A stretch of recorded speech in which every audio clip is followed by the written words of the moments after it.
নমস্কার। আজকে আমরা আলোচনা করব সাম্প্রতিক সময়ের একটা অত্যন্ত বড় খবর নিয়ে, মানে ভারতীয় শিল্পপতি গৌতম আদানির বিরুদ্ধে নিউ ইয়র্কের আদালতে অভিযোগ গঠন হয়েছে। বেশ গুরুতর অভিযোগ, তাই না?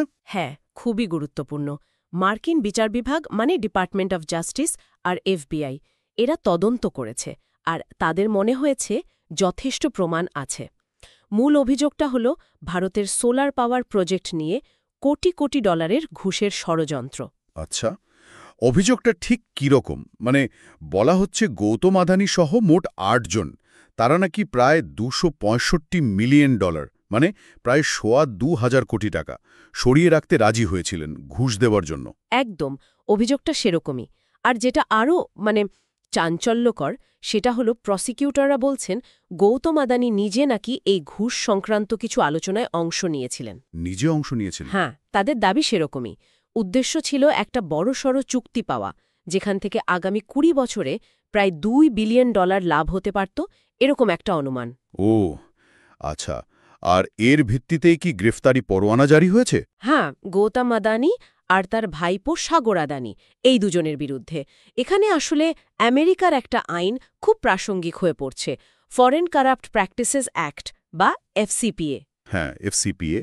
এই আইনটা তো বলে যে মার্কিন সংস্থা বা তার সাথে যুক্ত কেউ বিদেশের সরকারি অফিসারদের ঘুষ দিতে পারে না। ঠিক তাই।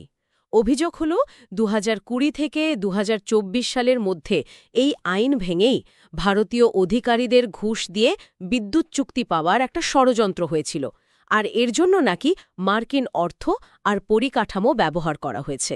প্রমাণ হিসেবে কিসের কথা বলা হচ্ছে? মানে এই অভিযোগগুলোর ভিত্তি কি? দেখুন, প্রমাণ হিসাবে ইলেকট্রনিক মেসেজ, মানে ধরুন ইমেল বা অন্য মেসেজ, কিছু মিটিংয়ের কথা, এই সবের উল্লেখ আছে।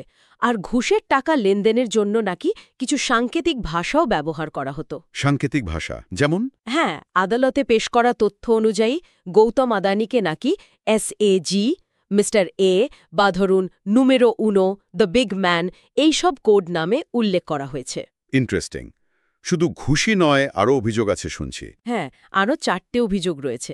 একটা হলো সিকিউরিটিজ জালিয়াতির ষড়যন্ত্র, মানে বন্ড ইস্যু করে বিনিয়োগকারীদের প্রতারণা করার চেষ্টা। ২টো অভিযোগ আছে নির্দিষ্টভাবে ২০২০ আর ২০২১ সালের বন্ড সংক্রান্ত জালিয়াতির। আর শেষটা হলো বিচার প্রক্রিয়ায় বাধা দেওয়ার ষড়যন্ত্র। বিচার প্রক্রিয়ায় বাধা দেওয়া মানে প্রমাণ নষ্ট করা বা? হ্যাঁ, ওই রকমই, প্রমাণ নষ্ট করা বা ধরুন তদন্তকারীদের ভুল তথ্য দেওয়া, এই জাতীয় অভিযোগ। বুঝতে পারছি, এই খবরটা ভারতের নিশ্চয়ই একটা বড় আলোড়ন ফেলেছে। অবশ্যই, শেয়ার বাজারে তো আদানি গোষ্ঠীর শেয়ারের দামে বেশ খানিকটা পতন দেখা গেছে। আর আদানি গ্রিন এনার্জি, তাদের প্রায় $৬০০ মিলিয়ন একটা বন্ড ইস্যু করার কথা ছিল, সেটাও তারা আপাতত প্রত্যাহার করে নিয়েছে। রাজনৈতিক অঙ্গনেও তো বিতর্ক চলছেই। কিন্তু একটা জিনিস ভাবার মতো, এর আগে যখন হিন্ডেনবার্গ রিপোর্ট নিয়ে এত হইচই হলো, তখন তো ভারতে সেই অর্থে কোনো গভীর তদন্ত হলো না।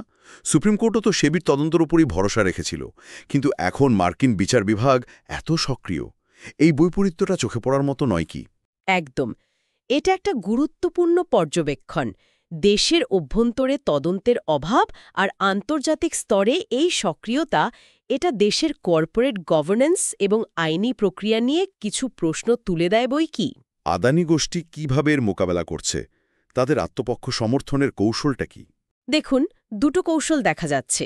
একটা হলো দেশের অভ্যন্তরে, মানে সোশ্যাল মিডিয়া বা আইটি সেলের মাধ্যমে একটা ন্যারেটিভ তৈরির চেষ্টা, যেমন ধরুন বিরোধীদের দিকে আঙুল তোলা, কিংবা সেই পুরনো ষড়যন্ত্র তত্ত্ব বা ভারতকে বদনাম করার চেষ্টার অভিযোগ আনায়। আর আন্তর্জাতিক স্তরে?